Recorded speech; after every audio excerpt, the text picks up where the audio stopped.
Welcome to this second lecture on functions. In this first segment, we are going to introduce two functions that are particularly important, especially for computer scientists. The first function is called the floor function. Its domain is the set of real numbers and its codomain is the set of integers.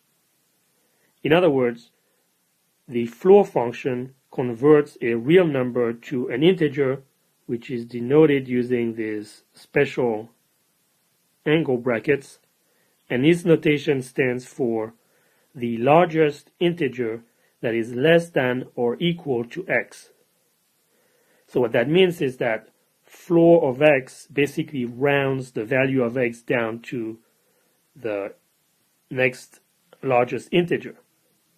So to see how this function works, let's build its graph.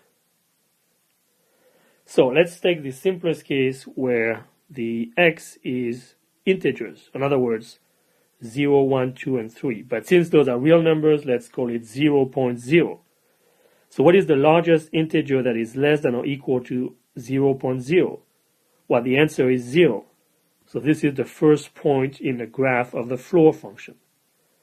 How about the real number 1.0? What is the largest integer that is less than or equal to 1.0? The answer is the integer 1.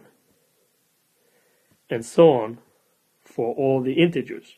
So this function looks like the identity function so far when it's limited to the integers.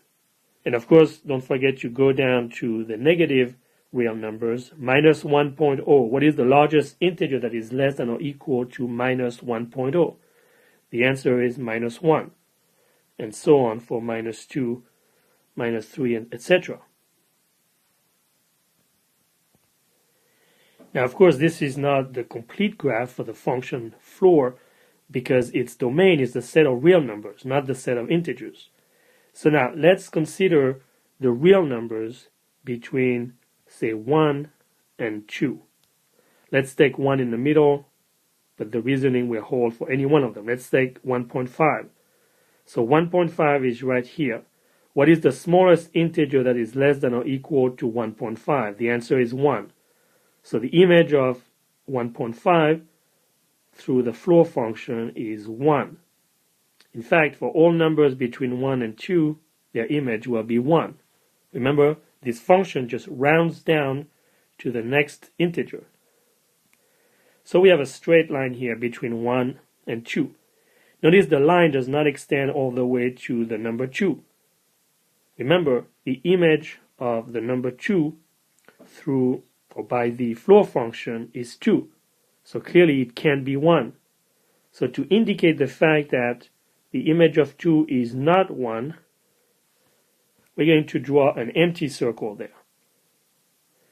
So this notation means that all the numbers from 1 included to 2 not included have an image of 1, but as soon as you reach the real number 2.0, its image is 2.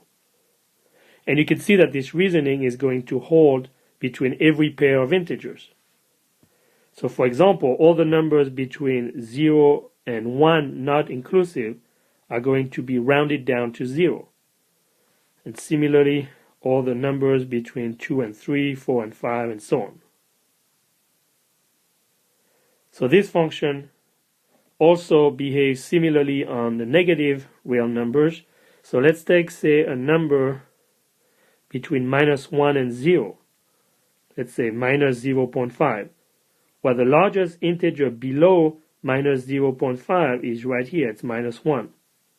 So we're going to get that flat function, again, similarly going down on the left.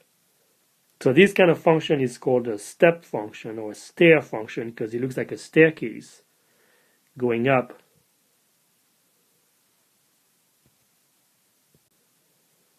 Now let's move on to the second new function for this segment called the ceiling function.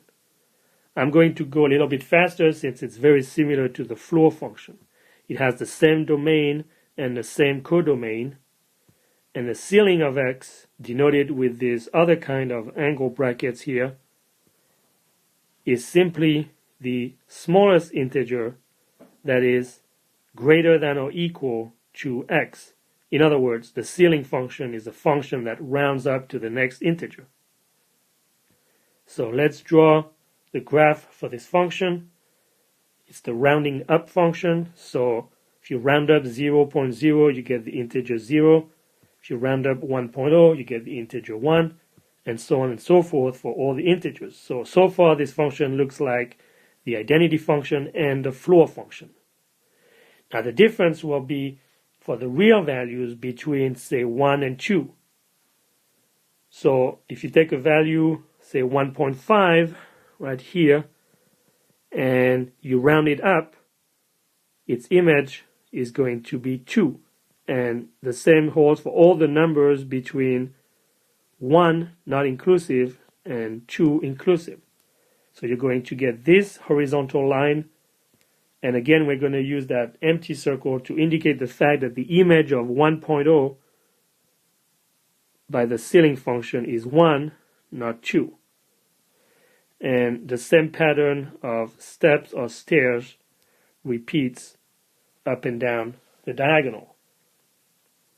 So this concludes the discussion of the floor and ceiling functions, at least their definition.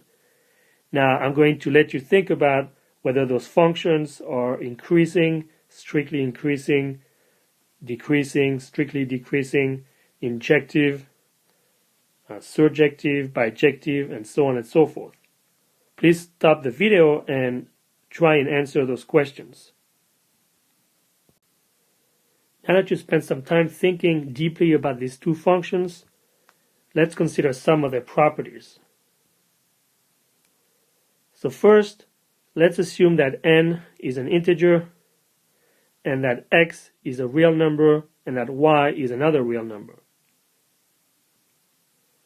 The first thing to realize is that when x is a real number, it is always greater than or equal to the floor of x, and it's always less than or equal to the ceiling of x. That makes sense since this function rounds down, and this function rounds x up. What is also true, and you should think about that, is that the ceiling of x is always strictly less than x minus 1, and that works even if x is an integer. And similarly, the floor of x is strictly greater than x minus 1. So we have this chain of inequalities, which is always good to remember. Now, for the rest of this segment, I want to ask you a few questions. So please read these problems with me, and then you can pause the video and try to solve them. So what I'm asking here is, what is the floor of minus x? What is it equal to? Similarly, what is the ceiling of minus x when x is any real number? Obviously, your answers should be in terms of the floor and the ceiling of x. What is the floor of x plus n? And what is the ceiling of x plus n?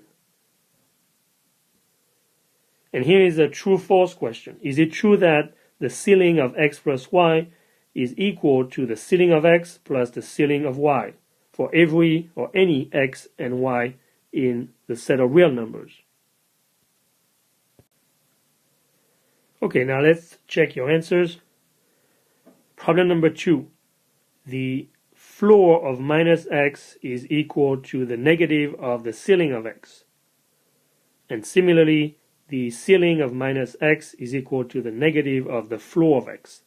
Now, you don't really have to prove this, but you should convince yourself that these equalities hold by checking both for integer values and non-integer values. Maybe doing a graph or looking at the graph of the functions will help you answer these problems if you haven't gotten the answer correctly yet. Now, problem number 4 says the floor of x plus n is equal to the floor of x plus the integer n. And similarly, the ceiling of x plus n is equal to the ceiling of x plus the integer n.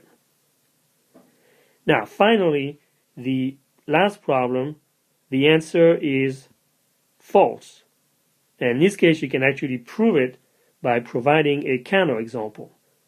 There are many possible counterexamples. Here is the simplest one I could come up with. Let's say x and y are both equal to 0.5.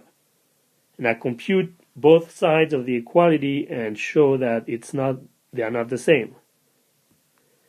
So first, what is the ceiling of x plus y? What is the ceiling of 0.5 plus 0.5, which is the ceiling of 1, namely 1.